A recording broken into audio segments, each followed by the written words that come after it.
আপনাদের স্বাগত জানাচ্ছি। আমি খালেদ মহিউদ্দিন। ত্রয়োদশ জাতীয় নির্বাচনের পরে নতুন একটি সরকার গঠিত হয়েছে। বাংলাদেশের রাজনীতিতে ইতিবাচক দিকে বাংলাদেশ যাচ্ছে কিনা সেটি দেখার জন্য অপেক্ষা করছে বাংলাদেশের 18 কোটি মানুষ। সেই সময় আমরা এমন একজনকে পেয়েছি যিনি তার নিজস্ব কেরিশমায় অনেক দূর নিয়ে এসছেন তার দলকে। আমরা বিশ্বাস করি তার একটি পার্টিসিপেশনে বাংলাদেশও এগিয়ে যাবে অনেকখানি। আমার সাথে আছেন জামায়াতে ইসলামী বাংলাদেশের আমির ডাক্তার শফিকুর রহমান। ডাক্তার রহমান, আপনি আমাদেরকে সময় দিয়েছেন, সেজন্য আমাদের শুভেচ্ছা, কৃতজ্ঞতা এবং ধন্যবাদ জানবেন। আপনাকে অনেক ধন্যবাদ আপনার এই ব্যস্ত সময়ের মধ্যে। ধন্যবাদ। আমি আপনাকে প্রথমেই অভিনন্দন জানিয়ে শুরু করতে চাই। সত্যি কথা বলতে জামায়াতে ইসলামীর যে এবারের যে নির্বাচনের ফল সেটি অভূতপূর্ব। মানে এর আগে তো এই রকম এক ফলের আমার অন্তত জানা নেই। আপনি নিজেও এটাকে আসলে ঐতিহাসিক নির্বাচন বলেছেন। আপনি বিবৃতি দিয়ে বলেছেন জামায়াতে ইসলামী অতীত, আমি আপনাকে কোট করছি, জামায়াতে ইসলামী অতীতের অনেক রেকর্ড ভঙ্গ করে আজ দেশের ইতিহাসে অন্যতম বৃহৎ বিরোধী দল হিসেবে আত্মপ্রকাশ করেছে। 2008 সালে মাত্র 2টি আসন থেকে আজ কোটি কোটি মানুষের সমর্থন, আমাদের প্রতি জন আস্থার বহিঃপ্রকাশ। আমার যেটা মনে হচ্ছে যে সার্বিকভাবে আপনি ফলে এক ধরনের সন্তুষ্টি প্রকাশ করেছেন, কিন্তু আমার জানার ইচ্ছা যে এইটার কারণ কি আসলে, মানে কি এর পিছনে আছে আজকে জামাতে ইসলামের এই রকম একটা ওভারওয়েলমিং পপুলারিটির পেছনে? এটা কি আপনি এক্সপেক্টেডটা? আপনাকে ধন্যবাদ জি। প্রথমে এখানে আসার জন্য, এবং আপনার মাধ্যমে শ্রোতা দর্শক মণ্ডলী যারা আছেন সারা বিশ্বে ছড়িয়ে, তাদেরকেও আমি আজকের আলোচনা আমার পক্ষ থেকে আমি স্বাগত জানাচ্ছি। আপনি প্রশ্ন করেছেন 2008 সালে আমাদের সংসদে মাত্র 2টি আসন ছিল, সেখান থেকে আজকে প্রধান বিরোধী দল হওয়ার একটা অবস্থান আল্লাহর মেহেরবানি আমাদের তৈরি হয়েছে। তো এই যে উত্থান, এটা কী কারণে? আসলে কারণ অন্য কিছু নয়। জামাত ইসলামী সবসময় সত্যের পক্ষে লড়াই করেছে। জামাত ইসলামী চেয়েছে একটা সুশাসনযুক্ত, দুর্নীতিমুক্ত একটা দেশ হোক, যেই দেশে প্রত্যেকটা নাগরিক মূল্যায়িত হবে তার আপন যোগ্যতায়, এবং অযোগ্যরাদের যে দেশে মানুষের মাথার উপরে ছড়ি ঘুরাবে না। আমাদের সমাজ দুর্নীতিতে আকণ্ঠ নিমজ্জিত। রাজনৈতিক দলগুলো তার বাইরে নয় বললে পুরাপুরি সত্য প্রকাশ পাবে না, বরঞ্চ রাজনৈতিক দলগুলোর নেতৃত্বেই এই দুর্নীতিগুলো হয়ে থাকে, যেটা আমরা 54 বছরে বিভিন্ন পর্বে দেখেছি। কখনো একটু কম, কখনো বেশি, কিন্তু দেশ কখনো দুর্নীতিমুক্ত ছিল না, এবং দুর্নীতিমুক্ত করার জন্য সেই রকম দৃশ্যমান কোনো পদক্ষেপ কারো পক্ষ থেকে আমাদের সামনে পরিলক্ষিত হয়নি। এটি একটা সাইড। আরেকটা সাইড হচ্ছে যে সমাজে সত্যিকার অর্থে গ্রাম আদালত থেকে শুরু করে উচ্চ আদালত পর্যন্ত কোথাও মানুষ কাঙ্ক্ষিত বিচারটা পায় না। যার সামাজিক প্রভাব আছে, যার টাকা আছে, বিচার তার পক্ষে কথা বলে, এবং অনেক সময় মজলুম তার নিয়ে বিচারটা খুঁজেও পায় না, কোথায় হারিয়ে যায়। তো বাংলাদেশের মানুষ এই জায়গাগুলোতে খুব জর্জরিত। জননিরাপত্তার বিষয় যদি সামনে আনেন, তাহলে কারো জীবনে কোনো নিরাপত্তা নেই, ঘরেও নাই, চলাচলেও নাই, কর্মস্থলেও নাই। তো এমনি একটা জনপদে মানুষ খুঁজছে যে কোথায় আমাদের একটু মুক্তির স্বাদ পাব। বাংলাদেশ জামাত ইসলামী 79 সালে তার যাত্রা শুরু করার পর থেকে গণতান্ত্রিক পন্থার রাজনীতি করে আসছে, এবং সেই রাজনীতি তার দলের ভিতরে এবং বাইরে দুই জায়গায়। অন্য কোনো দলে সেটা কতটুকু আছে না আছে আমি সে বিতর্কে যাচ্ছি না, কিন্তু আমরা আমাদের জায়গাটায় এ বিষয়ে পরিচ্ছন্ন যে আমাদের প্রত্যেকটা নেতৃত্ব নির্বাচিত হয় গণতান্ত্রিক পন্থায় অভ্যন্তরীণভাবে, এবং প্রত্যেকটা সিদ্ধান্ত গৃহীত হয় যথাযথ ফোরামে আলোচনা করে। এই সৌন্দর্যটা আস্তে আস্তে বাড়ছিল। আর বিশেষ করে 2024 সালে যখন আমাদের যুব সমাজ তাদের ন্যায্য কাজের দাবিতে, তাদের মেধার স্বীকৃতির দাবিতে যখন আন্দোলন শুরু করে, তখন সরকার অতীতের 15.5 বছরের মতোই চেয়েছিল এই আন্দোলনটাকেও দমিয়ে দিতে, কিন্তু শেষ পর্যন্ত তাদের হাত থেকে ফসকে যায় তাদের এই কন্ট্রোল, নিয়ন্ত্রণ, এবং জনতার বিজয় হয়। তবে সে বিজয়ের যে লড়াইয়ের নেতৃত্ব দিয়েছে যুব সমাজ। আমরা কোনো রাজনৈতিক দল নেতৃত্বের এই ক্রেডিট যদি দাবি করি এটা চরম অন্যায় হবে। এটা আন্দোলনের নেতৃত্বে যুব সমাজ আর অংশগ্রহণে সারা বাংলাদেশ। সেই বাংলাদেশের মধ্যে আমরাও ছিলাম, অন্যান্য রাজনৈতিক দলও ছিল। যেহেতু আমরা সবাই মজলুম ছিলাম, সেই কারণে সমস্ত মজলুমের একটা মিলন মেলা বলতে পারেন যে এই আন্দোলনটা ছিল। আন্দোলন সফল হওয়ার পরে লক্ষ্য করবেন যে কখনো আমরা এই আন্দোলনের কোনো ক্রেডিট দাবি করিনি, কখনো না, কোনোভাবেই না। আমরা সবসময় বলে এসেছি নেতৃত্বে যুব সমাজ, অংশগ্রহণে দেশবাসী, এবং এই বিজয় দেশবাসীর বিজয়। কিন্তু পাশাপাশি আমরা দেখেছি অনেকেই তারা সেখানে ক্রেডিট ক্লেম করেছে, তো আমরা সেই দিকে যাইনি। আশ্চর্যের বিষয়, যখন এই আন্দোলনে বাংলাদেশের মানুষগুলা কোন দলের হয়ে লড়াই করেছে মানুষের জন্য, তখন সেই শহীদ মানুষগুলাকে নিয়েও বাগবাটোরা শুরু হয়ে গেল। আমরা কিন্তু এর বিরুদ্ধে করেছি। আমরা বলেছি শহীদরা কোনো দলের হতে পারেন না, গোষ্ঠীর হতে পারেন না। শহীদরা গোটা জাতির সম্পদ, এবং আমরা তাদেরকে সেভাবেই ওই মর্যাদায় আমরা রাখতে চাই। এরপরে আমাদের এই শহীদ পরিবারের পাশে যাওয়া, এটা আমাদের নৈতিক দায়িত্ব হিসেবে আমরা নিয়েছিলাম। এটা কোনো রাজনীতি ছিল না আমাদের, কারণ আমি তো মরতে পারতাম, আমার আরও সহকর্মী মারা যেতে পারত। তা আল্লাহ যে আমাদেরকে বাঁচায় রাখলেন, এখন যারা চলে গেল তাদের প্রতি তো আমাদের অবশ্যই দায়িত্ব আছে। এটা ঠিক, তারা লড়াই করে নাই যে আমরা গিয়ে ওখানে কিছু তাদেরকে সহানুভূতি দেখাবো, পরিবারের পাশে দাঁড়াবো। তারা সবটুকু উজাড় করে দিয়ে দেশকেই দিয়ে গেছে, নিতে চায়নি কিছু।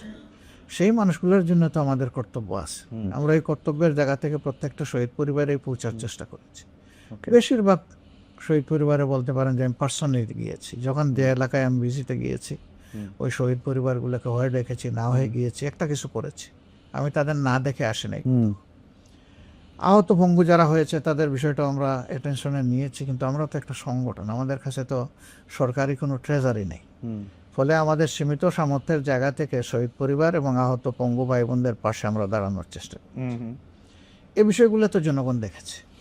একটা দল এরকম করছে, বাকি দলগুলো ক্রেডিট নিয়ে কাড়াকাড়ি করছে, এবং সেই সময় থেকে অনেকে আবার নির্বাচনের দিকে ঝুঁকে পড়েছে। আমরা তখন বলেছিলাম যে আগে পরিবেশটা সামাল দেন, তারপরে নির্বাচনের প্রশ্ন। তো শেষ পর্যন্ত নির্বাচন 17 মাসের মাথায় হলো। যে নির্বাচন হয়েছে, আপনি বলছেন এখানে আমাদের উত্থান, আসলে কি এটাই আমাদের রিয়েল চিত্র? এই প্রশ্ন এখন সমাজের অনেকের মনে। এই প্রশ্নটা আমি করতে চাই, এবং আমি এর উত্তর দিব না। ইতিমধ্যে টিআইবি একটা রিপোর্ট পেশ করেছে, তারপরে সুজন একটা প্রতিবেদন তাদের তুলে ধরেছে। আমি একজন বিচক্ষণ সাংবাদিক হিসাবে আপনাকে অনুরোধ করব যে আপনি এই দুইটা রিপোর্ট যদি দেখেন, তাহলে আপনি একটা রিফ্লেকশন পাবেন। তবে আমাদের দেশে যেহেতু একটা সংস্কৃতি তৈরি হয়ে গিয়েছে, কথাগুলো আমি ইলেকশনের আগেই বলেছিলাম, জিতলে ইলেকশন ফেয়ার, হারলে এটা সূক্ষ্ম কারচুপি অথবা আপনার বড় কারচুপি, এটা বলা হতো। আমরা বলছিলাম যে ওই সংস্কৃতিটা আমরা চালু করতে চাই না। ওই সংস্কৃতির খবর রচনার জন্যেই আমরা ওই শব্দগুলো উচ্চারণ করে তার পিছনে দৌড়াচ্ছি না। কিন্তু কারচুপি, ইঞ্জিনিয়ারিং যে ভাষায় যেভাবেই বলেন, এটা যে হয়েছে এটাকে অস্বীকার করতে পারবেন না। আমি নিজে আমার এলাকায় তার সূক্ষ্মদর্শী, আমি সরাসরি দেখেছি। আমি যে নির্বাচনী এলাকায় আমাকে দেওয়া হয়েছিল, সেখানে যেহেতু আমি দেখেছি, আর কোনো জায়গা দেখার আমার দরকার নাই। এখানে আমারও বিজয় ছিনিয়ে নেওয়ার জন্য একটা সেন্টারে হামলা চালানো হয়েছিল, দখল করে নেওয়ার জন্য। আইনশৃঙ্খলা বাহিনী সদস্যরা যদি তাৎক্ষণিক হস্তক্ষেপ না করতো, আমিও হারতাম। কারণ ওই একটা বিল্ডিংয়েই 26,000 ভোট, আমি জিতেছি 21,000 সামথিং ভোটের ব্যবধানে। তো ওই সেন্টারটা পুরা দখল করে আমাকে 10টা ভোট দিয়ে যদি সব নিয়ে যেত, হয়েছে বাংলাদেশের বহু জায়গায় চিত্র হয়েছে। ইলেকশন ইঞ্জিনিয়ারিং নিয়ে আপনি কোনো কথা বলবেন না, এবং আপনি আসলে ভোটের ফল হওয়ার পরে আপনি অভিনন্দন জানিয়েছেন। আপনি এই কথাগুলি আপনি একই রকম, আমি ওই যে ইতিবাচক ধারা রাজনীতিটা আপনি একই রকম কথা বলছেন, কিন্তু আমি একটা কথা আপনি অভয় দিলে জিজ্ঞেস করতেই চাই। আমি জিজ্ঞেস করতেই চাই যে যদি কেউ ইঞ্জিনিয়ারিংটা করে থাকে, এরা কারা আসলে? এরা কি ডক্টর ইউনূস সাহেব? এরা কি ভিতরে থাকা আপনাদের লোক, বিএনপির লোক, সেনাবাহিনী? তারা কারা আসলে? মানে if there is any engineering. দেখেন, ওরকম স্পেসিফিক্যালি বলতে হলে তো আমার সামনে সাবস্টেন্সিয়াল ডকুমেন্টস লাগবে। কিছু জিনিস আছে বলা যায়, করা যায় না। কিছু জিনিস আছে করা যায়, বলা যায় না। কিছু জিনিস আছে বুঝি কিন্তু বলতে পারি না। এটা সমাজের কথা আমি বলতেছি, আমার বিষয়টা ভিন্ন। তো এই বিষয়টা পরিষ্কার হতে আস্তে আস্তে তো শুরু হয়ে গেছে না। এই দুইটা রিপোর্টকেই যদি আপনি সামনে রাখেন, সেখানে আপনি কিছু আলামত পেয়ে যাবেন। এবং আমার ধারণা যে কিছুই গোপন থাকবে না। দেখেন, এই 2008 সালে যে ইঞ্জিনিয়ারিং হলো, সেই ইঞ্জিনিয়ারিংয়ের পরে এরশাদ সাহেব হাটে হাড়ি ভেঙে দিলেন একেবারে সংসদের ভিতরে। উনি বললেন যে মাননীয় সংসদ সদস্যবৃন্দ, ভুলে যাবেন না আমরা কিভাবে এই সংসদে এসেছি, কার হাত ধরে এসেছি, সবকিছু জনগণের ভোট নয়, এটা উনি বলে দিলেন একদম খোলামেলা।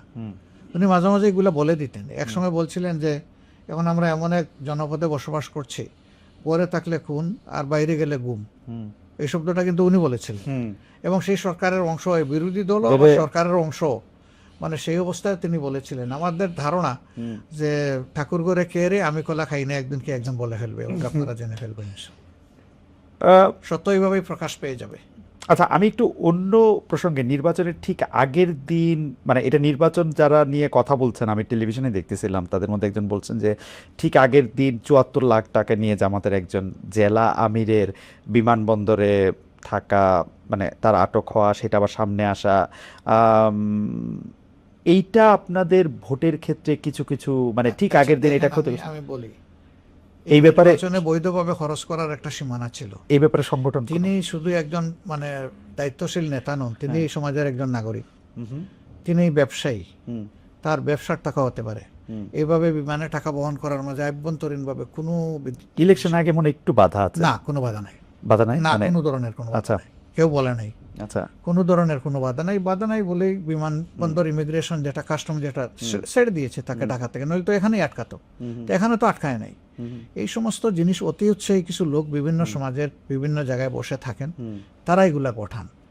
আমরা ঠিক আছে ধরে নিলাম ৭৪ লাখ, কেন ৭৪ কোটি টাকা, আমরা কে কোথায় গিয়ে টাকা বিতরণ করেছি, কারে দিয়েছি, সেটা একটা ডকুমেন্ট বের হয়ে আসুক।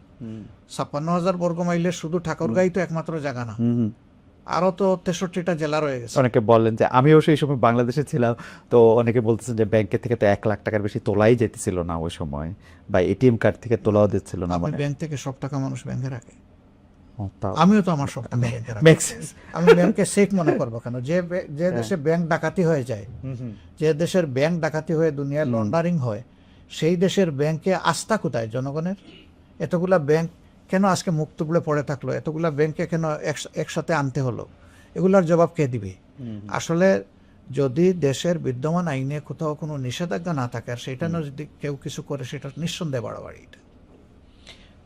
আরেকটা ব্যাপার নিয়ে একটা কথা হচ্ছে যে নির্বাচনী প্রচারণা যখন তুঙ্গে, তখন আপনার এক্স অ্যাকাউন্ট, যেটা টুইটার বলি আমরা, সেটা হ্যাকের ঘটনা ঘটে।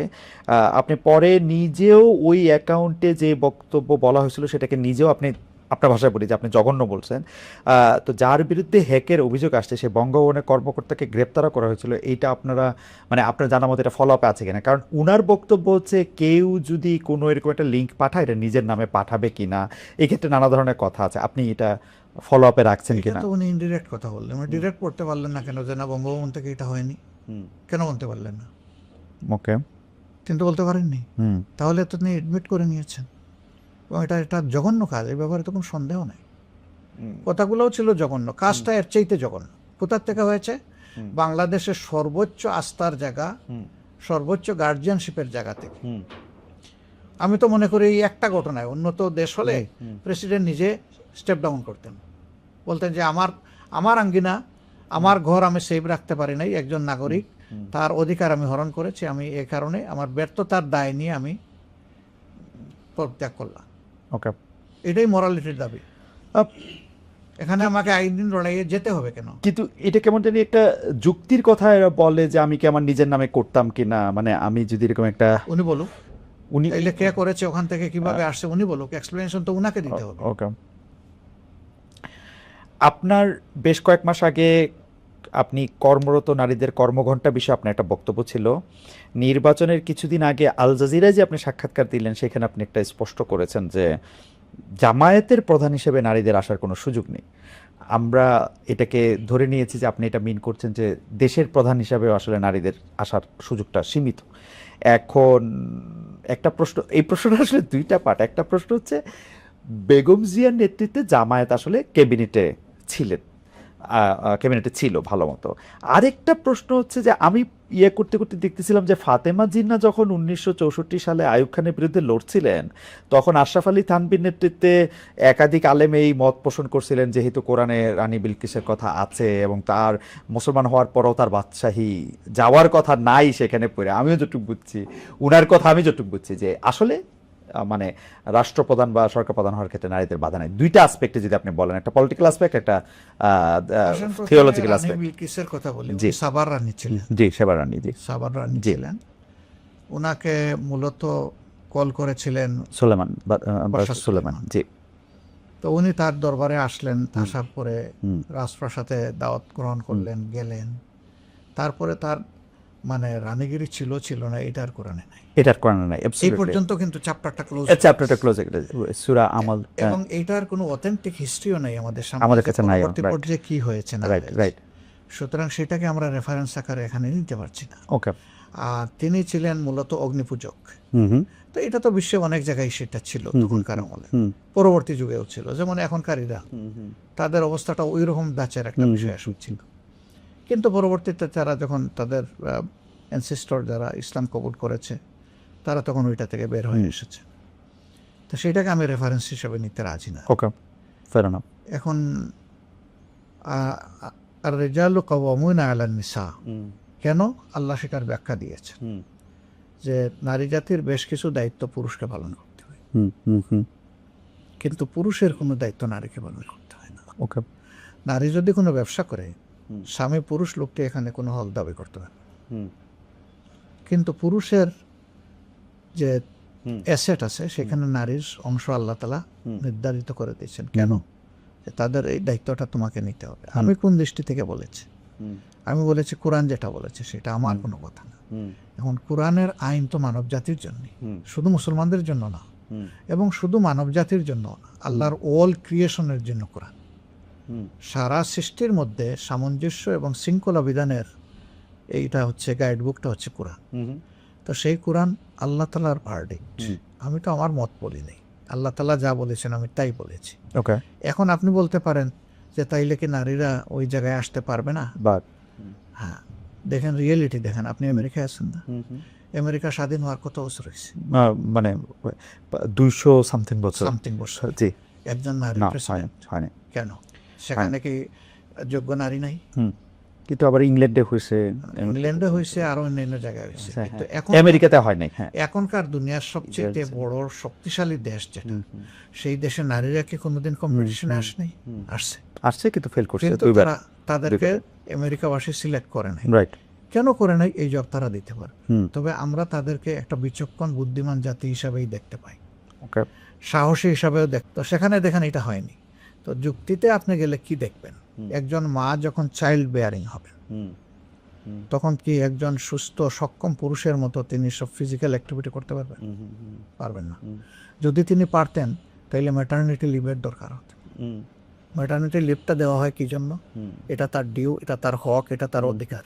তার অধিকার, এটা কোনো তার প্রতি কোনো প্রিভিলেজ না, ব্লেসিং না, এটা তার পাওনা। তো এই জায়গা থেকে আমরা মাদেরকে আল্লাহ রাসূল সাল্লাল্লাহু আলাইহি ওয়াসাল্লামের জমানায় সর্বোচ্চ যতটুকু সম্মান দিয়েছেন তা আমরা দেওয়া। ওকে। যেমন ধরেন যে আল্লাহ রাসূল যুদ্ধে মহিলাদেরকে নিয়ে গেছেন, আল্লাহ রাসূল ক্রিটিক্যাল টাইমে মহিলাদের পরামর্শ নিয়েছেন। হুদাইবিয়ার সন্ধি সব পুরুষ সাহাবীরা সরে গেছে, মনের দুঃখে পৌঁছতে রাসূল করিম সাল্লাল্লাহু আলাইহি ওয়াসাল্লাম থেকে দূরে সরে গিয়ে কান্নাকাটি করতেছে। সেই সময় তিনি যাকে সঙ্গিনীর সাথে নিয়ে গেছেন, গিয়ে জিজ্ঞেস করছেন, তুমি কি বলো? বলছে, আপনি কি আপনার সঙ্গীদের উপর আস্থা হারিয়ে ফেলেছেন? ইয়া রাসূল, কোনো কারণ নাই। আপনি যা করার জন্য তাদেরকে বলছেন, আপনি আগে সেটা শুরু করে দেন, দেখবেন সবগুলো আপনাকে ফলো করবে। এবং এক্স্যাক্টলি তাই হয়েছে। তো দেখেন কত ক্রিটিক্যাল টাইম ছিল। ও, আপনি যদি আমাদের দর্শকদের জন্য একটু পরিষ্কার করতেন, উনি কি তার কোনো আত্মীয় ছিলেন নাকি? না, আত্মীয় কেন, তার স্ত্রী। ও, তার স্ত্রীর পরামর্শ রয়েছে, তার স্ত্রীর পরামর্শ। আমি সেটা একটু বলছি, মানে আল্লাহ রাসূল বদর যুদ্ধ ছাড়া যত যুদ্ধে অংশগ্রহণ করেছেন সব যুদ্ধে স্ত্রীদেরকে নিয়ে গেছেন সাথে।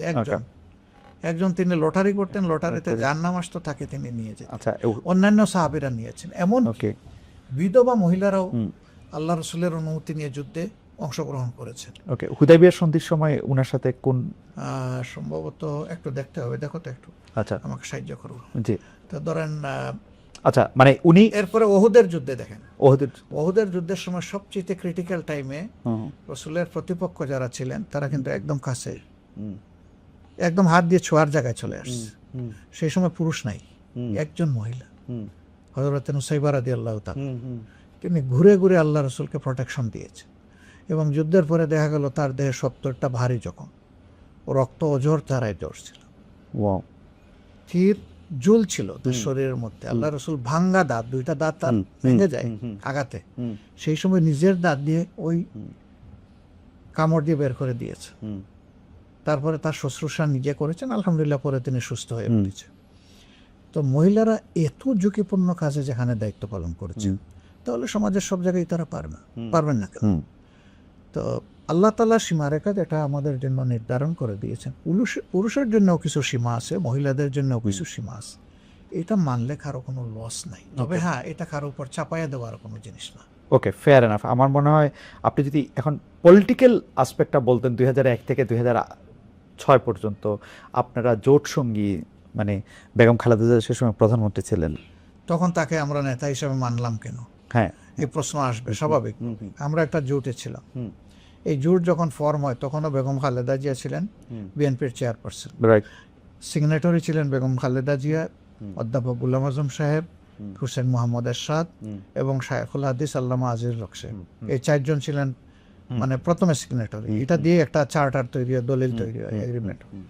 সেই এগ্রিমেন্টে ছিল যে আমরা আন্দোলন করবো একসাথে, নির্বাচন করবো একসাথে, বিজয় লাভ করলে সরকারও গঠন করবো একসাথে। তো সেই সরকারে আমরা মাত্র 2 জন লোককে মন্ত্রী হিসেবে পেয়েছিলাম। আমাদের তৎকালীন আমির জনাব মতিউর রহমান নিজামী, মৌলানা মতিউর রহমান নিজামী সাহেব এবং আলী হাসান হাসান মুজাহিদ সাহেব, আল্লাহ তাদের শহীদ হিসেবে কবুল করুন, তারা 2 জন সেখানে অংশগ্রহণ করেছিলেন। নিজামী সাহেব 2.5 বছর ছিলেন প্রথমে এগ্রিকালচারে, এরপরের অংশটা 3.25 বছর ছিলেন তিনি ইন্ডাস্ট্রিতে, মিনিস্ট্রি অফ ইন্ডাস্ট্রি। তো আর মুজাহিদ সাহেব অলতর ছিলেন সোশ্যাল ওয়েলফেয়ার। আমাদের এখানে করার কিছু ছিল না, আমরা পারতাম এই সরকারে অংশ না নিয়ে, কিন্তু আন্দোলন তো একসাথে করেছি। কেন আমরা আন্দোলন একসাথে করেছি? সবার জন্য একটা কমন প্রবলেম ছিল। তখনও শেখ হাসিনার সরকারটা কিন্তু এবার যে শেপ নিল সেই শেপে চলে গেছিল। তো ওইটা থেকে দেশকে বের করে আনার জন্য সবাই ঐক্যবদ্ধ হয়েছে। কজ কমন হওয়ার কারণে ডিভাইডেড শক্তি নিয়ে না করে আমরা ইউনাইটেড শক্তি নিয়ে এই কাজটা করেছি। আর যেহেতু এগ্রিমেন্টে ছিল যে একসাথে আমরা সরকার গঠন করব, সেই কারণে আমরা পার্টিসিপেট করেছি। ওকে, এটা আমাদের সিদ্ধান্ত না, এটা তো তাদের দলের সিদ্ধান্ত। আর অবভিয়াসলি সাধারণত যে দলের নেতৃত্বে সরকার গঠন হয়, অন্য কোনো ব্যতিক্রম না ঘটলে সেই দলের প্রধানই কিন্তু প্রধানমন্ত্রী অথবা চিফ এক্সিকিউটিভ হয়। এইটা মানার ক্ষেত্রে আপনাদের কি, মানে আমি থিওলজিক্যাল অ্যাসপেক্টটা জানতে চাচ্ছি, এটার জন্য কি আপনাদের কোনো ইজমা বা কিয়াস করার কোনো বিধান মানে অবশ্যই আছে, তখনকার নেতৃবৃন্দ নিশ্চয়ই তারা এগুলা বিবেচনায় নিয়েই করেছে। এই প্রসঙ্গে আর কি আমার শেষ প্রশ্ন, যে অনেকেই বলে থাকেন যে যেহেতু আপনারা জুলাই সনদে এবং সেই আন্ডারস্ট্যান্ডিং একজন অন্যতম সিগনেটরি, যতগুলি সংস্কার সেগুলি প্রত্যেকটা ক্ষেত্রে আপনারা খুবই ভোকাল ছিলেন, সেখানে 5% নারী প্রার্থী আপনাদের দেওয়ার কথা, সেটা আপনারা দেন নাই, এইটার কারণটা একটু সংক্ষেপে বলবেন? আমরা দিতে পারি নাই, কিন্তু দিব না এটা আমরা বলি নাই। We are getting prepared. দিতে আমরা তো মিসেস রহমানকে, মানে মিসেস শফিকুর রহমানকেও আমরা সংসদে দেখছি। এই 5% তো এখনকার, এটা পরবর্তী সংসদের জন্য, কারণ আমরা যে সংস্কারের চার্টার যেটা করেছি ওটা পরবর্তী না। আপনি যেহেতু একমত হইলেন, এটা আপনার জন্য একটা মোরাল অব্লিগেশন ছিল কিনা? মোরাল অব্লিগেশন ছিল কিনা যে আমি অস্বীকার করি না। তো দেখেন আমাদের জোট থেকে কিন্তু আমরা আবার এলাও করেছি। আচ্ছা, আমরা নিজেরা দেইনি, কিন্তু জোট থেকে এলাও করেছি। আমরা দেইনি বলে দিব না এটা বলি নাই কোথাও, আমরা বলেছি উই আর প্রিপেয়ারিং, আমরা ইনশাআল্লাহ দিব, আগামীতে পাবেন আপনারা। এই চার্টার যখন বাস্তবায়ন হয় তখন আপনারা আমাদেরকেই সবচেয়ে কাছে পাবেন। যেমন ধরেন বিভিন্ন দলের আরপিওতে আছে যে দলগুলো একটা নির্দিষ্ট সময় দেওয়া ছিল, এই সময়ের ভিতরে মিনিমাম 30% তারা উইমেন্স পার্টিসিপেশন এনশিওর করবে সব লেভেলে, নেতৃত্বের লেভেল থেকে শুরু করে। এটা শুধু জামাতে ইসলাম, মানে অন্যদের কি আছে আমি জানি না, but we are damn satisfied যে এটা আমরা যা দরকার ছিল তার চেয়ে অনেক বেশি আমরা করেছি। জোটের প্রসঙ্গে বলি, অনেকে এটা বলেন যে ইসলামী শাসনতন্ত্র আন্দোলন সঙ্গে যদি আপনারা জোটবদ্ধ থাকতেন তাহলে হয়তো কিছু ভোট বেশি পাইতেন, হয়তো বিএনপি এরকম একটা ল্যান্ডস্লাইড নাও পাইতে পারতো। আপনি কি এইটা মনে করেন যে শেষ মুহূর্তে? আমরা মনে করি ভোট আমরা পেয়েছি, কিন্তু আমাদের ভোটগুলো আমাদের বাক্সে Okay. অন্য দিক থেকে ডাইভার্ট হয়ে গেছে। এইটা বললে তো আবার আমার জানতে চাইতে যে কারা করলো এটা, বা আপনি এটা এই যে কারা আপনি এটা ছেড়ে দিয়েছে। আপনি এটা প্রেডিক্ট করতে পারছিলেন কিনা যে ভোটের আগে যে এরকম কিছু একটা হইতে পারে? কেন, আমরা তো বলে এসেছি না যে এখন পর্যন্ত কোনো লেভেল প্লেইং ফিল্ড হয়নি, আমরা তো এই কথা বারবার বলেছি। আপনি কি ইভেন লন্ডন বৈঠকের পরেও কিন্তু আমরা ডিপ কনসার্ন এক্সপ্রেস, আপনারা কি ডক্টর ইউনূস সরকারকে অবশ্যই আমরা সব না, আমরা ওনাকে দায়ী করছি না, আচ্ছা। কিন্তু ওই লন্ডন বৈঠকে গিয়ে যখন মানে 4 দিন আগে দেওয়া নির্বাচনের ডেট উনি পাল্টায় ফেললেন, কারোর সাথে কোনো কনসালটেশন ছাড়া, হ্যাঁ। অন্য কোনো স্টেক হোল্ডারের সাথে কোনো হ্যাঁ। মত বিনিময় করলেন না, সেই দিনই আমরা বলেছি যে আসলে নির্বাচনের লেভেল প্লেইং ফিল্ড থাকে না, ফিল্ড একদিকে ঝুঁকাই দেওয়া। আমরা গেছে বলে নেই, আমরা বলছি ঝুঁকিয়ে দেওয়া হয়েছে। আমরা যখন উনার সঙ্গে তো আমার কথা হয় না, কিন্তু উনার উপদেষ্টাদের সঙ্গে যাদের সাথে কথা হয়েছিল তারা কিন্তু এটার আবার একটা আড়াল নিতে চেষ্টা করলেন। ডক্টর রহমানই তো বলছিলেন যে আমরা ফেব্রুয়ারিতে ইলেকশনটা করি, রোজার আগে নো করি। ডাউট আপনি দেশে হ্যাঁ। ফিরে আসতেন, আপনি ওখানে বলতেন যে হ্যাঁ। আপনার ওপিনিয়ন আমি নিলাম, দেশে ফিরে গিয়ে আমি আবার একটু তাদের সাথে কথা বলি। আমি একজন বলছি, কিন্তু আরও তো স্টেক হোল্ডার ছিল, এখানে প্রায় 40টা দল এই ডায়ালগে অংশগ্রহণ করেছে। আমি কিন্তু এরকম শুনছি যে ডক্টর ইউনূস জনাব তারেক রহমানকে বলছেন যে যে দেখেন আপনি ডিসেম্বরে ইলেকশন দাবি করতেছেন, কিন্তু আসলে জামায়াতে ইসলামী, আমি শুনছি এটা, বিকজ এটা তো আর তাদের মধ্যে প্রিভিলেজ কমিউনিকেশন। না, এটা কেউ আমাদেরকে বলেন নাই। হ্যাঁ, এটা এরকম কেউ বলেন না। আচ্ছা, তার উপদেষ্টাদের মধ্যে একজন। ওনাদেরকে দায়ী করেছি, তখন ওই এক্সপ্লেনেশন ওনারা দেন। আচ্ছা, আমারই একজন উপদেষ্টা কিন্তু নাম প্রকাশের অনুচ্ছুক, উনি আমার এই এক্সপ্লেনেশন দিছে যে ওটা উনি ওনাকে বলছেন যে যেহেতু এটা ওনার মধ্যে আছে। হাওয়ার আই ডোন্ট নো, এটা আমরা উইটনেস করি নাই, আমরা বলতে পারবো না। আচ্ছা, ঠিক আছে। ইসলামী শাসনতন্ত্র আন্দোলনের কথাটা যে আমি যেটা বলতেছিলাম এটা একটু শেষ করি। ওটার নাম হইলো ইসলামী আন্দোলন বাংলাদেশ। ইসলামী আন্দোলন, এক সময় ওই নাম ছিল। আচ্ছা, ইসলামী আন্দোলন বাংলাদেশ, সরি। আমি আসলে ইসলামী আন্দোলন বাংলাদেশ দেখতেছি, কিন্তু মানে এখানে পড়তেছি ইসলামী আন্দোলন বাংলাদেশ, মুখে বলতেছি হচ্ছে ইসলামী শাসনতন্ত্র আন্দোলন। হ্যাঁ হ্যাঁ, আমি যেটা বলতে চাইতেছিলাম যে আপনি কিন্তু একটা জায়গায় এটা একটা খুব সুন্দর করে আপনি বলছিলেনও যে সব এক বাক্সে ভোট আসুক ইসলামী দলগুলোর। তো আমার প্রশ্ন এখানে দুইটা, আসলে এইটা আসলে সম্ভব হইল না কেন? এক, দুই হচ্ছে আমরা কিন্তু হেফাজতে ইসলামের মুরব্বী যিনি জনাব বাবুনগরী, উনাকে দেখলাম যে উনি খুব শক্ত ভাষায় আপনাদের সমালোচনা করতেছেন। এইটা আপনি আসলে কিভাবে দেখছেন?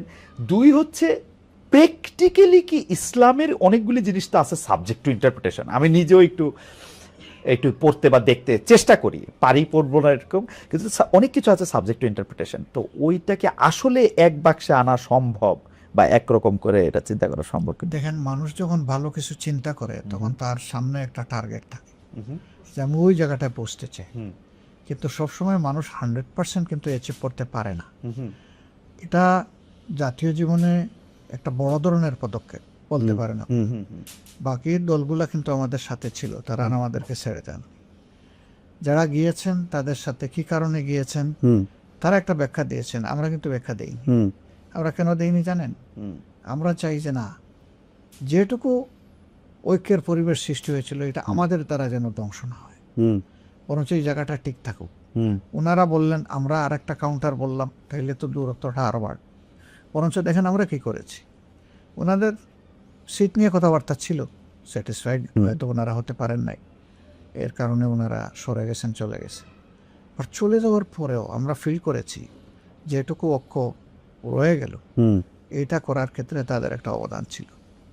আমরা এর প্রতি সম্মান দেখানোর জন্য আমাদের একজন এপেক্স বডি মেম্বার বরিশাল 5 মানে মহানগরীতে, সেখানে উনি আমাদের ক্যান্ডিডেট ছিলেন, আমরা তাকে উইথড্র করে নিলাম। তাদেরকে রেসপেক্ট করেছি যে তারা 2টা সিটে পীর সাহেবের ইমিডিয়েট ছোট ভাই যে মুফতি ফয়জুল হক সাহেব, তিনি দাঁড়িয়েছেন, অন্তত একটা সিটে আমরা আমাদের ক্যান্ডিডেট উইথড্র করে তাদেরকে সম্মানটা দেখাই। আমরা কিন্তু ওইটুকু করেছি। তারা এরপরে ওনারা কি বলেছেন সেটা ওনাদেরকে, ওকে, আমরা কিন্তু এই বিতর্কে যাইনি। এবার আসেন বাবুনগরী সাহেব, উনি বলছেন জামাত ইসলামের ভোট দেওয়া হারাম। আপনি শুনে আশ্চর্য হবেন, যখন গত উপদেষ্টা পরিষদ গঠন হয়, আমরা ছাত্ররা আমাদেরকে জিজ্ঞেস করছে যে আপনারা কোনো তালিকা দিবেন? না, আমরা তালিকা দেব, তোমাদের পরে আমাদের আস্থা আছে, তোমরা যা ভালো মনে করো তাই করো, আমরা কোনো তালিকা দিইনি। আপনাদের তালিকার কেউ উপদেষ্টা ছিল না? আমরা কোনো তালিকা দিই নাই, আমাদের তালিকায় উপদেষ্টা হবে কেন? কিন্তু একটা ব্যতিক্রম আছে। একটা সময় গিয়ে তারা বললো যে যেহেতু আপনারা এই দেশের সবচেয়ে বড় মানে ধর্মীয় রাজনৈতিক সংগঠন, ইসলামী সংগঠন, আমরা একজন আলেম নিতে চাই, সেই ব্যাপারে আপনারা একজন মানুষের নাম আমাদের প্রশ্ন। আমাদের এফএক্স বোর্ডেতে আলোচনা করে বাবু নগরী সাহেব এর আগেও আমাদের বিরুদ্ধে বক্তব্য দিয়েছে, কিন্তু আমরা তার নামটা দিয়েছি। ওয়াও, আমরা তার নাম দেওয়ার পরে এটা কি আপনার একটা স্ট্র্যাটেজি যে আপনি শত্রুকে কাছে রাখতে চাইছেন এরকম কিছু? আমরা দিয়েছি যে হেফাজতে ইসলাম একটা ব্রোডার আমব্রেলা, আচ্ছা, এবং তিনি এই দেশের একজন প্রবীণতম, হ্যাঁ উনি 90 এর বেশি বয়স। হ্যাঁ, ওনার প্রতি সেই সম্মানবোধটা রেখে আমরা ওনার নাম বলেছিলাম। তারা সাথে সাথে চেক করে বলছে যে ওনার যে বয়স এবং ফিজিক্যাল কন্ডিশন, তিনি এই প্রেশার নিতে পারবেন না, আপনারা অল্টারনেটিভ কাউকে বলুন। আমরা বলছি যে প্রথম নামের সুপারিশ এখন তোমরাই চলতে ও, এরপর আপনারা এটা কন্টিনিউ করুন, তোমাদের মতো করে করো। তারা একটু চিন্তা টিন্তা করেছে, আমাদের সাথে পরামর্শ করেছে, আমরা বলছি ওকে ওয়েল তোমরা আগাইতে পারো, অসুবিধা। কিন্তু আমরা যদি আসলে এই সমস্ত বিতর্কে জড়ায় যাই আর সেই সমস্ত আলিমুল আমাদের কথার জবাব দিতে যাই, এটা আমাদের নিজেদেরই খারাপ লাগে। আমরা এই পলিসি আমাদের নাই। ওকে, যদি এখন আমি ওই থিওলজিক্যাল বা ধর্মতত্ত্বের কথাটাতে আসি, এটা কি আসলে প্র্যাকটিক্যালি পসিবল যে ধরেন মানে আমি যদি চরমনের পীর সাহেবদের কথা বলি, আমি যদি এখানে আনাতুল আব্বাসী সাহেবদের কথা বলি, আমি যদি আট রশিদ পীর সাহেবের কথা বলি, বা মাওলানা রাজ্জাক বিন ইউসুফের কথা বলি, জামাত ইসলামের কথা বলি, ইসলামী দলগুলো সবাই মিলে, মানে আমি বলি এইটা কি আসলে মানে সম্ভব কিনা? সবাইকে একই আমরেলার, হ্যাঁ হ্যাঁ হ্যাঁ হ্যাঁ, এটা যদি আপনি গ্রসলি যান তাহলে এখানে বিভিন্ন স্কুল অফ থটস আছে, আপনি পারবেন না, এটা বাস্তবতা না। কিন্তু তারপরেও সমাজে ভিজিবল যারা অ্যাক্টিভিস্ট, তাদেরকে যদি আপনি চিন্তায় রাখেন, তাহলে জাতির কমন ইন্টারেস্ট আপনি চেষ্টা করে যাবেন। আচ্ছা, আপনার চেষ্টাটা যদি 70% সাকসেসফুল হয়, আপনি ধরে নেবেন আপনি সাকসেসফুল। ওকে, আপনাকে চেষ্টা করতে হবে, চেষ্টা না করে বসে থাকাটা এটা কোনোভাবেই মেনে নেওয়া যায় না। আর দেখেন, আসলে ইসলামপন্থীরা যুগে যুগে কিন্তু খুব সম্মান পাননি এই দেশে, না এই স্বাধীন বাংলাদেশে তারা কিন্তু সম্মান পান। আপনি দেখেন কোনো আমলেই তাদেরকে সম্মানের জায়গায় কেউ হ্যান্ডেল করে নাই। আপনি যদি হেফাজতের অর্গানাইজ হওয়ার ব্যাপারটাই ধরেন, তাদের উপরে যেটা হয়েছে এটা তো ইতিহাসের একটা ভয়াবহ চ্যাপ্টার দিয়েছে। আমি তো নিজে দেখেছি হেফাজতে ইসলামের প্রবীণ আলেম, বিদগ্ধ আলেম, বড় মাপের আলেম পায়ে জিনজের হাতে, আমার নেই কিন্তু তাদের আছে। কিন্তু আপনার কাছে এটা কেমন মনে হয় যে শফি সাহেব বেঁচে থাকে, মাওলানা শফি সাহেব বেঁচে থাকে, যিনি সবার মুরব্বী আসলে 3 জায়গার, উনি বেঁচে থাকতে যে শেখ হাসিনাকে কমই জননী? উনি বলেন নাই, মৌলানা রুহুল আমিন সাহেব বলেছিলেন। এখন ওনার সভাপতিত্বে হয়েছিল। হ্যাঁ হ্যাঁ হ্যাঁ হ্যাঁ, মানে হ্যাঁ হ্যাঁ হ্যাঁ, কিন্তু তারপরে যে হাটহাজারীকে বাড়তি, তারা কেন বলেছে, এবং হাটহাজারীকে বাড়তি মানে মানে কিছু জিনিস, যেমন আমি শুনছি কিছু খাস জমি, কিছু মানে মাদ্রাসার ইয়ার জন্য আর কি, বা একাডেমির সুবিধার জন্য, বাট মানে এটার আপনি কিভাবে ব্যাখ্যা করছেন? দেখেন, আপনি যেভাবে শুনেছেন আমিও শুনেছি, কিন্তু এই বিষয়গুলোর কোনো অথেন্টিক ডকুমেন্ট যেহেতু আমার কাছে নাই, এই ব্যাপারে আমি কথা বলা সমীচীন মনে করি না। আচ্ছা ঠিক আছে, তাহলে আমরা জোটের অন্য একটা প্রসঙ্গে আসি, সেটা হচ্ছে এনসিপি। আমরা দেখতে পাচ্ছিলাম যে আপনি এটা সবসময় কনসিস্টেন্টলি আপনি বলে আসছেন, যেটা আপনি খুব সুন্দর করে 2টা বাক্য বলেন, এই মুহূর্তে আবার মুখস্থ মনে পড়ছে, মানে নেতৃত্বে যুব সমাজ, অংশগ্রহণে সারা দেশ, মনে হয় ওরকম আর কি, জুলাই আন্দোলন সম্পর্কে। সেই নেতৃত্বে যুব সমাজের যারা অংশ, তারা কিন্তু একরকম আপনাদের কঠোর সমালোচকই ছিল। মানে আমি দেখতে পাইছি যে কেউ কেউ আপনাদের কঠোর সমালোচক ছিল। এখন তারা বিএনপি জোটে যাবে না জামায়াত জোটে যাবে নাকি কোনো জোটে যাবে না একক, এটা নিয়ে একটা দারুণ টানাপোড়েন ছিল। কেউ এরকম প্রেরিত করতেছিল, আপনি যেহেতু বলছেন নাহিদ, নাকি আপনি বলছেন বা আপনার বলাটাকে অন্য কেউ কোট করতেছে যে নাহিদ হচ্ছে আমাদের ছেলে, নাহিদের কারণে কি আপনার কথা তারা শুনলো নাকি আপনি, মানে এখন তো এটা জোটটা হয়ে গেছে। আমার এটাতে 2টা প্রশ্ন আছে এনসিপি নিয়ে। তো প্রথম প্রশ্ন হচ্ছে, আপনি তাদের কনভিন্স কেমনে করলে, মানে তারা আপনার কাছে আসলে দেখেন কিছু দাবি কেন করলো? একটা ওয়ান্ডারফুল কাজ করেছে, যেটা আমরা করতে পারি নাই সেটা তারা করেছে। আমি তাদেরকে এনাফ ইন্টেলিজেন্ট মনে করি। তবে এটা বলতে পারেন আপনি যে তাদের বয়স, অভিজ্ঞতা, এগুলার লিমিটেশন থাকতে, এটা তো আমারও ছিল তাদের বয়সে। এটা না, কোনো কিন্তু ব্যাপার আমার না। মাঝখানে একটা প্রশ্ন মানুষ আছে। করতে করতে আপনারা যখন আন্দোলন করতেছেন 17 বছর ধরে মারা যাচ্ছেন, যখন এখানে গুম হচ্ছে, খুন হচ্ছে, বাজে ইলেকশন হচ্ছে, তখন তো তার আন্দোলনটাতে, আপনাদের আন্দোলনটাতে তারা অংশগ্রহণ করে নাই। তারা একটা সরকারি চাকরি, আমি কথার কথা বলতেছি, মানে ওনারা রাগ না করাটাই উচিত, কিন্তু আপনাদের যে আত্মত্যাগ, সেই সময় তো তারা এটাতে অংশগ্রহণ করে নাই। তারা তো এই মানে পলিটিক্যালি যে তারা চিন্তাশীল, এটার প্রমাণ তো আমরা পাই নাই। আসলে দেখেন এগুলা আপেক্ষিক ব্যাপার। তারা তখন কোন এনভায়রনমেন্টে ছিল না ছিল সেগুলো একটা বিষয়। এই ছেলেগুলা তখন বয়স কত ছিল, আরো ছোট ছিল। অন্য ছেলেরা ছিল আর কি, অন্য ছেলেরা ছিল। তো অন্য ছেলেরা তারাও কোটা আন্দোলন করেছে এর আগে একবার। ওইটা কোটার জন্য, আপনি কোটার rightly জন্য, বলেছেন হ্যাঁ। যে ওইটা কোটার জন্য। পলিটিক্যাল আন্দোলনে তো আপনাদের সঙ্গে সামিল হলো না, বিএনপির সাথে সামিল হলো না। সেভাবে সম্পৃক্ত হয় নাই। তো ঢাকা বিশ্ববিদ্যালয়ে তো সব আন্দোলনের কিন্তু সর্বকালের সত্যি, রাইট। এটা কিন্তু কেউ আমরা ইগনোর করতে পারবো না।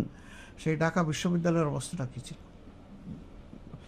খুবই খুবই অপোজিশন ভয়েস সেখানে সাস্টেইন করার মতো কোনো অবস্থা ছিল না, ছিল না, টোটালি সেখানে সাপ্রেস ছিল। ছিল না। এবং সেই সাপ্রেশনের কারণে ছাত্র সমাজ একটা আতঙ্কের মধ্যে দিন কাটাতো।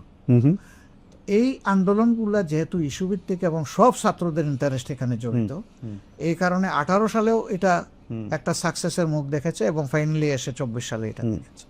তো তারা করে না এই কথা বলা যাবে না। তারা ছিল, বিভিন্নভাবে ছিল, কিন্তু তখনকার পরিবেশ পরিস্থিতি হয়তো তাদেরকে সেইভাবে এলাও করে। তা আমি বলছিলাম যে তারা তো ইন্টেলিজেন্ট এনাফ, আমার দ্বারা ইনফ্লুয়েন্স হবে কেন? তারা তাদের ভালো মন্দ বোঝার জন্য আমি মনে করি এনাফ, যথেষ্ট।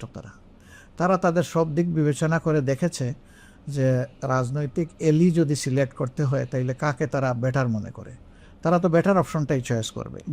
আর নাহিদের ব্যাপারে যেটা বলেছেন, এটা আমি আজকে শুনলাম, আমি এর আগে শুনি নাই যে সে আমাদের ছেলে। আমি কারো মুখে এটা শুনি নাই। সে কোনোদিনই আমাদের ছাত্র সংগঠনের সাথে জড়িত ছিল না, এটা আমি কনফার্ম। ওকে, তার অবস্থান ছিল আলাদা। কেউ একজন, আচ্ছা আমার ঠিক মনে পড়তেছে না, মানে কেউ একজন হয়তো অন্য আরেকজনকে কোট করে এরকম একটা কথা। নাহিদ তো একা সিদ্ধান্ত নেওয়ার মালিক না। আচ্ছা, নাহিদের সাথে তো ধরেন তার আরো অনেকেই আছে, সঙ্গীরা আছে, সবাই কিন্তু তারা খুবই ইন্টেলিজেন্ট। আচ্ছা, আমি জাস্ট এই প্রসঙ্গে আপনাকে মানে অল্প বিরোধিতার যে কথাটা বলছেন, আমাদের বিরোধিতা কে করে নাই? আপনি সহ সবাই করেছে।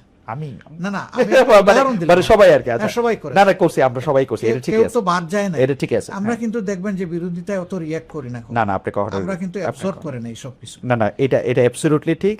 আচ্ছা, আর তারা যারা করেছে আমি মনে করি এটা এসেন্স অফ ডেমোক্রেসি। এটা জানার জন্য যে এটা নেগোসিয়েশনটার ক্ষেত্রে কি আপনি মনে করেন 30টা বেশি হয়ে গেছিল এনসিপির জন্য, নাকি ইটস ওকে, মানে আপনি কি এটা হাইন্ডসাইট আপনি কি মনে করেন যে বা কম হয়ে গেছিল এরকম কোনো কিছু? আমরা আসলে বিষয়টাকে ফ্লেক্সিবলি দেখেছি সবার ক্ষেত্রে আছে। আপনি বলবেন তাইলে ফ্লেক্সিবলি দেখলে একটা দল চলে গেল, আমরা তাদের কাছে আমাদের এই ফ্লেক্সিবিলিটিটা হয়তো এনাফ মনে হয়নি, বাকিদের কাছে এনাফ মনে হয়েছে, বাস তারা এটাকে অ্যাকসেপ্ট করেছে। ওকে, এইটা আপনাকে দ্রুত এটা জিজ্ঞেস করতে চাই, অনেক আইনজীবী এরকম বলতেছেন যে আপনারা একটা সংবিধান রক্ষা করার শপথ নিয়েছেন, এরপরে আবার এই সংবিধানটা ভাঙচুর করে ফেলে দেওয়ার শপথ নিচ্ছেন, এইটা নাকি আপনাদের আগের শপথটাকে শেষ করে দিছে। এইটাকে আপনারা আইনজীবীদের সাথে কথা বলছেন বা আপনাদের উচ্চ ফোরামে কথা বলছেন কিনা, মানে ওই যে সংবিধান সংস্কার পরিষদের শপথ আরেকটা নেয়ার ফলে আপনাদের আগের শপথটা বাতিল হয়ে গেছে কিনা? আগের কোন শপথ? ওই যে সংসদ সদস্য হিসেবে শপথটা আর কি। না, এটা তো ওখানে চার্টারেই লেখা আছে যে দুইটা শপথ একসাথে হবে, একই ব্যক্তি নেবেন, একই দিনে হবে। হ্যাঁ হ্যাঁ, এটা তো ওইটার আলোকেই আমরা নিয়েছি, বরঞ্চ যারা নেন নাই তারা সিগনেটরি হিসাবে এটা মানলেন না, এখানে তাদের অব্লিগেশন কিন্তু তৈরি হয়ে গেল। আমরা তো চাইবো তারা তাদের অব্লিগেশনটা ফুলফিল করুক। আমার শেষ প্রশ্ন সেটা হচ্ছে যে আপনি ক্যাবিনেট যেটা মন্ত্রিসভা হলো জনাব তারেক রহমানের নেতৃত্বে, সেটাকে আপনি কেমন দেখতেছেন, আপনি একটু মূল্যায়ন করবেন কিনা, আর দেশের সাধারণ মানুষের উদ্দেশ্যে আপনার কোনো কিছু যদি বলার থাকে? বৃক্ষ তোমার পরিচয় কি ফলে আমার পরিচয়? আমরা ফল দেখে কমেন্ট করবো, এখন কিছু বলবো না। আমরা ভালো কিছু আশা করব, আমরা তো বলেছি তারা ভালো করলে তাদের সঙ্গেই থাকবো, সমর্থন করব, সহযোগিতা করব। কিন্তু তারা যদি রাইট ট্র্যাক ছেড়ে দেন তাহলে বিরোধী দল হিসেবে আমাদের দায়িত্ব হবে এটা চেপে ধরা, বিরোধিতা করা। এবং সেখানে আমরা তাই করব। আমাদের পজিশন পুরাণের দেওয়া মূলনীতি অনুযায়ী তাওয়ানু আলাল বিররি ওয়াত তাকওয়া ওয়ালা তাওয়ানু আলাল ইসমি ওয়াল উদওয়ান, ভালো কাজে সহযোগিতা, মন্দ কাজে অসহযোগিতা। ওকে, আমার মনে হয় যে আপনাকে ধন্যবাদ। জামায়াতের আমির জনাব ডক্টর শফিকুর রহমান এতক্ষণ আমাদেরকে সময় দিয়েছেন, সবগুলি প্রশ্নের জবাব দিয়েছেন। আমরা আপনাকে অনেক